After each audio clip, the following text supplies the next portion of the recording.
Welcome to the official YouTube channel for the Colin Cowherd podcast. Go on, hit the subscribe button. There it is, so you don't miss any of our football content this season. It has been, if I might say, fantastic. College football reactions presented by JLab. JLab has the best audio products in the game. They're ready to take care of you this football season. Traveling to watch your favorite team or just streaming the game at home, find the Blue Box at Walmart, Target, Best Buy, or go to jlab.com. Love their stuff. The Blue Box. All right, let's talk college football. The 12-team playoff has come out. Listen, let's get the one thing out of the way. I think Bama's better than SMU, but Bama doesn't have an argument. I watched them get completely shelled against a Oklahoma team that was 2-6 in conference with like a minus 79 point differential in conference. Oklahoma was a bad team, and they got overrun by them. So I don't have any problem. Again, the regular season has to mean something. Yes, Bama's beaten more good teams. If Bama got in, I wouldn't lose any sleep if SMU did not. But I felt the same way both ways. I would have taken probably a Bama, but SMU, after a really hard-fought loss, kind of felt like the move. And I also think, listen, Bama's not consistent enough to be a national champion. SMU's not going to be a national champion. SMU may be a better story. It's better for the sport, big picture. I don't think anybody on the heels of Alabama's, 15-year dynasty is losing sleep because they don't get in. I don't disagree, but if I was part of the SEC, here's what I would say. College football, based on the numbers, has never been more popular. Like, more people consistently have never watched more. And the SEC ratings have been insane. So we are carrying the popularity of the sport as a conference and have carried the sport really for a long time now. And we only get 3 teams in. That's where you can just see them, even if it is justified as it is in this situation. All these teams, Ole Miss lost to Kentucky. If any of these SEC teams is 10-2, they are easily in over SMU. We all agree. But we want guarantees. And this is where I think college football is going to go. If I'm the Big Ten, who, like the SEC, is carrying college football with the ratings, the ACC is simply not. I want to know, because getting into the playoffs is very financially viable for the conference, right? That's the same thing with the NCAA tournament. And now we only get one difference. Like, the difference of us in the SEC and the ACC is one team. That seems crazy. I watch an unhealthy amount of college football. The gap between the two conferences huge, is Grand Canyon wide. So even if you could justify it, records and everything, that's a big picture problem for me if I'm Greg Sankey. We need some assurances. And this is where, the NFL, what do tiebreakers go? Conference record. It's impossible to do tiebreakers and everything in college football because the SEC goes, my 8-4, what is that worth in the ACC? Am I 10-2 in the ACC? By Big 12, Arizona State's an incredible story. What would their record be if I put them playing LSU, Bama, Ole Miss, Arkansas? So it's not apples to apples at all. That's the hard part. I think we all agree on that, even if we go, SMU deserves it. But it's a little out of whack. Now, it's first year. I'm not going to complain that much. I don't feel that bad. And I think the committee wanted Alabama, because I do think Alabama, the needle moves a little more when you got Alabama playing, because SMU is playing Penn State. Alabama, Penn State's just a better television product, isn't it? Yeah. So here's the one that really cracked me up. So the regular season, the committee said the regular season matters. We're not going to give Bama 3 losses, 2 of which are mulligans, Vandy and Oklahoma. But yet Oregon has the most impressive regular season and arguably the most impressive championship game performance. Georgia's up there as well. They get the winner of the Tennessee-Ohio State game, which is a team capable of winning the national championship. Then they could face Texas and Georgia. How did Penn State get an easier route?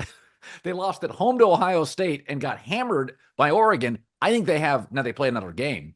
I think they have a much easier route than Oregon. I thought Oregon kind of got hosed. Yeah, to me, them copying the basketball bracket where you're forced to play team instead of the NFL bracket where you reseed by the round. Yes, yeah. To me, you got to change football-wise reseed by the round. Yes. Because Oregon has the only undefeated team, clearly, if you just watch, the best team currently in the second best conference. And they get stuck with Ohio State, Tennessee. That seems pretty outrageous. I thought Because so. if they could pick the opponents, I think there's a decent chance that Ohio State would be the last opponent they would want to play. Yeah. Maybe Notre Dame second, and Tennessee would be high up there too. Like the SMUs, the Clemsons, you got to reseed. Now, this is where I'm not going to freak out year one. You got to figure Same. it out, but you cannot keep this. How can Boise and ASU potentially get easier opponents than Oregon? Well, I mean, That's not fair. Penn Now, I think State. they would say Oregon's going to play the Rose Bowl, like that's where their game's going to be. I think in the Yeah. like their home game, so that it's kind of regionality. But Yeah. playing Ohio State potentially, that's pretty difficult. Yeah, and Ohio State will fill half that stadium. I mean, Penn State gets SMU and Boise State. I mean, potentially, it's like Jesus. They the biggest game of the year at home, they lost to Ohio State. And I mean, they got pushed around. I mean, they could not stop Oregon. I just thought Penn State, and I understand punishing. If you flip Penn State and Ohio State in the playoff, I think it's more fair. Now, Ohio State, again, the Michigan loss was not only bad, not only at home, but it made you question the entire program. Like when Penn State lost to Ohio State, you didn't question the program. You're like, well, Ohio State's better. That Michigan. I mean, listen. If you want to ask yourself who's getting punished, it's Ohio State. I think Tennessee is the sleeper national championship pick in this thing. I thought Herbstreit had a good point during the show when they released the bracket of, Ohio State maybe would rather go on the road because a couple early 3-and-outs, maybe you're down 7-0, 10-0, that place will turn on you fast because that group's edgy. That group's already pissed off. Like in a weird way at 10-2, hosting a playoff game is a major disappointment. Yeah. Watching that game last night, I thought it was so insane that Clemson is now in the playoffs and Miami's just long gone, even though all season Miami was like a top 5 or 6 team. And then Penn State, my takeaway with Penn State, Oregon's tough, and that's their skill group is better top to bottom. I think Penn State has their front 7 full NFL guys, best tight end in the country. They have a 1-2 running back combination. Quarterback, a little all over the map, but he is extremely talented. And you saw a couple passes where you went, whoa, that's a top 10 pick. And then you saw a couple other passes, you're like, that's a 6-rounder. But you never really know what you're going to get with them. But they have a lot of talent on their team. Like, to me, if the quarterback has a B+, A- game, they could play with most anyone in this tournament. I'm with you on Tennessee. Their defensive line is really good. And what's Ohio State's problem right now? Well, their offensive, they just had a guy tearing Achilles. They're missing. That could be a rough. I'm telling you, that place could start booing if it's like 10-0 in the second quarter. The weather forecast for this weekend in Columbus is 40 degrees and wet. It's not playing to a finesse down the field team. So Will Howard, who's been hot and cold in big games, it's 40 degrees. The pressure's on. You'll be favored. And Tennessee D-line and Ohio State O-line, if you're forced to run the ball against Tennessee, that's got a 17-13 feel to it. That's not going to be a high-scoring game, in my opinion. One thing that's going to be, for the most part in college, you get a couple, and you hammered this home when the West Coast teams got in the Big Ten. There aren't as many cold weather games as you think. In the NFL, there are. Why? They play all through December through January. College football usually ends home games the last week in November, and then they go to warm weather bowls. That's right. That's where this changed because they're playing in 2 weeks, right? And it's Friday night, Saturday night at South Bend and at Ohio State, which makes sense. I mean, 2 of the biggest brands, those going to get huge ratings. Plus the NFL plays Saturday, so it gets a little lost in the shuffle. Like Texas, the Texas game and the Penn State game are going up against like Ravens Steelers. So, but those 2 night games are going to be by themselves. It could be really cold. I mean, it's going to have one thing with playoff football, even with the best teams, it's usually not 35-30 scores, right? It's usually lower scoring. You can't feel your hands. I mean, you could have a game in 2 weeks at Ohio State with it. Couldn't it be 27 degrees or Notre Dame? It could be freezing cold. Okay. Let's talk Clemson at Texas. I really like Texas in that spot. But I'm watching that game against Georgia. Georgia gets their quarterback knocked out. and suddenly forced to run in the second half, they found their run game. When they went to overtime and the Texas series, they throw the ball out of the end zone, then they do a fade pattern, and then they throw it out in the flat against, Georgia's linebackers and corners or NFL guy. I mean, Georgia's got a first-round safety, a first-round corner, a first-round defensive end. It's like, you're not going to beat in the flat. You're not going to beat Georgia for the last 8 years. I thought for an offensive coach, Sark, I hated the overtime Texas play calling. I thought it was awful. Listen, I've been one of his biggest critics. I will defend him. I don't think he trusts his quarterback at all. And I don't blame him because I don't think he's very good. And early on in that game, when actually he wasn't playing that bad and Georgia was a little shell-shocked, instead of being up 17-3, it's 6-3. Yeah. And then as the game went on, I thought Ewers became much more to who he's kind of become this season, as very, very average. Yes. And he's just not an explosive player. He's not a good playmaker. That's a great line. As a former scout, you're nailing it. When I watch him, he's not an explosive player. No, he's not a playmaker. Like, you watch one thing, Bryce Young, his comeback story, he's starting to make plays. Yes. Right. Most decent quarterbacks can throw a slant route or an out route from the pocket. But half the plays, you're going to have to scramble, you're going to have to move, you're going to have to throw on the run, you might have to break a tackle. And you watch Quinn Ewers, he cannot do any of that. So as the game goes on, what does Georgia do? They start getting pressure on him. He starts getting sacked. He's not a very dynamic guy. Carson Beck, like, one thing when the other guy, Gunnar Stockton, what an incredible name, by the way, comes in, he is so mobile that he can just keep plays alive. They don't have that. Texas does have that with Arch Manning. Now, I don't know if Sark believes he's as good of a passer right now as Quinn Ewers, clearly, by not playing him. You've already paid Quinn the NIL, but I think they have no shot to win the national championship with him at quarterback. Yep. You remove him, if every team just has the same quarterback, like if you put all 12 teams equal quarterback, Texas has as good of a chance to win the national championship as anybody. You watch Oregon last night, that little quarterback looked like Tua did at Alabama. I mean, some of the throws he was making, it's like, this guy is playing quarterback in college better than all these guys. Yeah.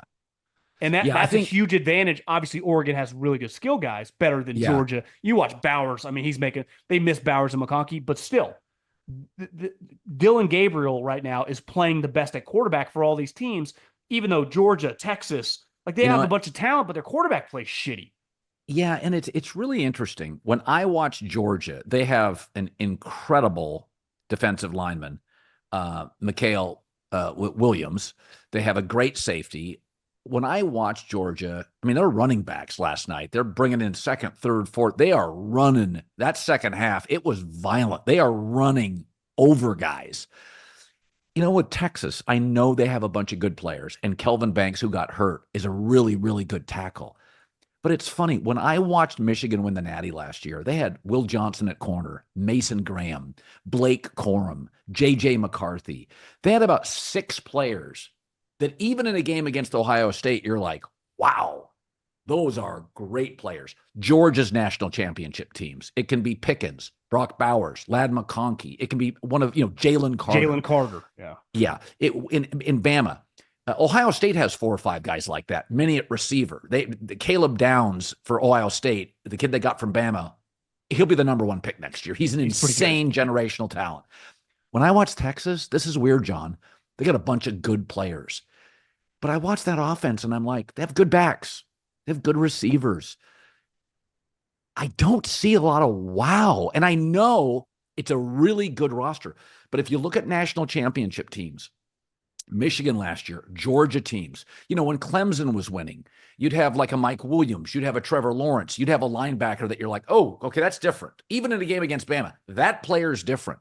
ATM, the running back for Clemson. Yeah. I look at Texas, and I know this sounds crazy because their recruiting's been great, but I just don't see enough wow. I see very good everywhere, but they couldn't score against Texas A&M. They can't move the ball against Georgia in the first half. That's with Sark and an NFL quarterback and the best left tackle in the sport. Yeah, they should be able to run the ball better. Number 26, I mean, he should average like 100 yards a game. I mean, that's one element. I mean, I think sometimes the depth, this gets back to these top teams are not 10 deep. Like they don't go, back to back. Their backup offensive line are not future pros. And that's where I think when you look at these former teams, Clemson in their heyday in the late teens, beating Alabama, they were going too deep with pros getting drafted in the second round. Yes. Saban's team forever. The last of Kirby, like this version of Kirby's teams relative to the back, that don't even have anything in common. Right. I think Michigan's team last year would easily win the national championship again this year. Like that same group of Easily. guys. Even Washington last year that lost in the Natty. I mean, you were looking at Roma Dunze, Michael Penix, their receiving core, up and down their they had a right tackle and an interior offensive lineman. You were like, you could just tell this is like 8 really good players. Team was real. And I think, is that a little bit why, at first I thought Belichick was just interviewing with North Carolina to just, it's like the guy who's trying to impress the girl and brings another girl to the party to get people to notice him. You just want to show NFL teams like, hey, I'm talking to people. And then you start reading, like, what if he realizes it actually might be a little easier in college because the parity is there. And it's not like I'm not at a huge disadvantage most of the time. And you watch in college football, like you said, Tennessee is a good value. You could say Notre Dame if the quarterback just said all these teams. Would it shock you? Like in theory, Oregon is the best team, but then you look at the bracket, how hard it's going to be. Like I don't take Boise and ASU seriously. Like I expect both them to get knocked out. But I would say of all the SEC and the Big Ten, like Indiana, they'll be one and done. But I think Georgia could win any game, could lose any game. Same. Texas could easily be like I could see them look like shit. Who knows? Yeah. I mean, I think it's all on the table, which makes this tournament pretty intriguing. Maybe the transfer portal and the NIL spreading out makes the 12-team bracket even that much more intriguing. Because back in the day, you put a Pete Carroll USC, a Nick Saban in their heyday, they would kick the shit out of all these teams. Wouldn't even be fun. Yeah, no, I think that's the benefit of the transfer portal is that nobody has depth. Even the top teams, just you lose a left tackle at Ohio State, then you move a guard to left tackle, then your interior lineman gets hurt, you get weak, you have a unit that is a liability very quickly in college football now. Do you think, I haven't heard your take on the Belichick, North Carolina. Do you think that's more just trying to prove, or do you think there's some real substance behind that? I think he wants to get his son the job. His son's at Washington. I think he wants to get his son a head coaching job. And I think Bill is so big on the East Coast. People out West don't care, but people out East do. I don't think he would have to have an incredibly young collegiate staff, which I'm not sure he has the patience for. I just don't know if he has the patience. Bill was always the grinder. It was always sacrifice for the team. Shit, kids aren't sacrificing now. They'll bounce in a second. Now, do I think schematically? I mean, Charlie Weiss was schematically excellent. He just couldn't recruit. He just didn't want to get out there. Bill's not going to, Bill will do some private jet stuff, but Bill's not going to be on the road. He views himself as he should, as a different level. Andy Reid, again, is a funnier guy, a more social guy. I don't think he'd want to be on the road recruiting. Did you see Albert Breer's report about how many homes Deion Sanders has been in the last 18 months? 0. Because in this day and age, they used to have rules. Like when I worked at Fresno State, only like 6 or 7 of your guys were eligible to go recruit and go into someone's home. Now there are no rules. Anyone, you could hire a recruiting staff, former players that just go recruit. You don't have to go into homes anymore. And it makes sense. Like when I saw they technically had like a early recruiting signing day a couple days ago, right?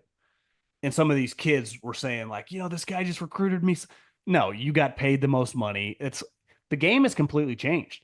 And maybe Bill, who views it much more from a strategic business mindset of like, hey, if you give me 10 plus million in NIL funds, I feel I have a pretty good idea. I can bring a couple of my guys from the NFL to figure out how to allocate this pie. I'll pick the players. And maybe he views it much more because it has much more of an NFL feel. Now, the difference is like when I sign you to a 3-year deal, you're under contract. In college, these guys, as someone texts me around college, he's like, if you've noticed some of these random teams, and I didn't, that a kid just won't play the last couple weeks, on a team that's like going to be 6-6, they'll just be sick. Yeah. Well, they're transferring. Yeah. And they'll just go to the coach on Wednesday or Thursday of like week 11 when the team's not going anywhere. And like, coach, I just don't feel great. I'm out. And that's happening all over the place. Before, I mean, that guy would just keep playing. I said this before about like Kyle McCord transferring. in the history of the sport, Kyle McCord just would have been Ohio State's quarterback again. And what if he just would have taken the next step and all of a sudden Ohio State was 12-0 in the number 1 seed? But instead they kick him out. Everyone's so quick to move. Where in the NFL, sometimes you just have to keep a guy because you drafted him high and he improves. Yeah. And now in college, coaches and players are just so quick to like point the finger at the other guy and bounce or basically cut him. And it reflects when you watch these teams because, listen, the games are still fun, but you can feel that these teams aren't as good, the high-end teams, as they've been. Oh, no, I don't even think, is this the best Oregon team of the last 15 years? I don't think so. No, I mean, the other thing is players in college are leaving now, and it's not that they're not productive. USC just lost a kid, Sam Green. He was playing a ton. He was, I think he was a redshirt freshman or a freshman. He was playing a ton. Somebody offered him more money. Bottom line, somebody played USC and went, could be a Penn State, the kids from that part of the country. So kids aren't even disgruntled they're leaving. You're getting cherry picked. Penn State could go, hey, we're losing we're losing 4 really good guys up front. That Sam Green kid, we lost out to USC. Let's just go buy him. So a guy doesn't even have to be disgruntled. Can you imagine in the NFL if you didn't have contracts and you're like, let's just make a bid on, a great left tackle. One thing I was talking to a buddy that said that the top end of this draft is not very good. I said, isn't that a back-to-back couple years now where it doesn't feel loaded with guys? Are we concerned? Like, do we have any theories? And I started thinking, I wonder if guys now bouncing left and right, you don't develop as you used to just being in a program for 3 or 4 years, consistent practice, consistent training. Now guys are just mercenaries on the move. The other thing is more guys are playing baseball. Moms don't want their kids to play football. Now, it doesn't matter in the South or Texas or maybe Pennsylvania, but there is lower high school football turnout. And a lot of these great athletes are looking at these baseball contracts and going, guys get 10-year baseball contracts. So I think it's the moms are like, hey, I don't want my son playing football. And I'm not picking on moms. That's just been discussed, right? But is the O-line, D-line doing that? Are 6'6", 300-pound guys playing baseball? Well, they just don't exist. I still think there's a lot of good football players. And again, for sure, I think high school football turnout has decreased. And by the way, the NFL smartly 10 years ago, I talked about this on my show, targeted moms in their ads. About 10 years ago, the NFL, it was around that CTE stuff. Remember when that was getting the big payouts for CTE? The NFL pivoted and said, hey, we have to make sure that both parents are into football. And by the way, it has worked. It is remarkable. The number of women who love football, it's half the league's fans. It's like 50-50 last time I looked. So this has been a point, a real distinction. The NFL has tried to own the household. Not just dad and dad loves it. Nope, that's not what it is anymore. They want everybody. And I think that's part of it. And the other thing is, to your point, I think players aren't as developed. I think, listen, it's like anything else. If you're bouncing around for money and not management, you're never going to be quite as good. I don't care if it's in AI or tech or football. If you had 4 bosses in 6 years, I mean, one of the look at you at our company. You just keep developing, getting bigger, bigger, bigger. Part of it is the salespeople know John. It takes a year or 2 for the salespeople to get aligned, and we know you, and then we can build your YouTube page. Everything takes growth. My first couple years at iHeartRadio weren't as good as the last 4. Everything, it's a hierarchy you have to build. It's a staff you have to build. So to your point, when some of these players are bouncing around, a lot of times they get the money and they get a worse coach. They get a worse position coach. It's Brady's point that he hammers nonstop. Like, going through some challenges in college is a healthy thing. Like, you learn a lot about yourself and improve, because in the NFL, it's really hard. So it's easy to get in the tank. Look at Bryce Young, who I would have bet against falling off a cliff.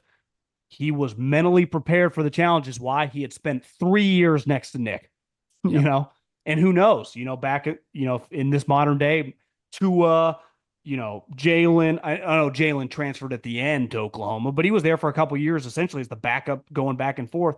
That had to benefit all those guys. Yep. No question about it. All right. John Middlekauff, former NFL scout, 3 and Out podcast on a stacked weekend. Good stuff. Almost an hour and a half. Thanks, buddy. Talk to you soon, Colin.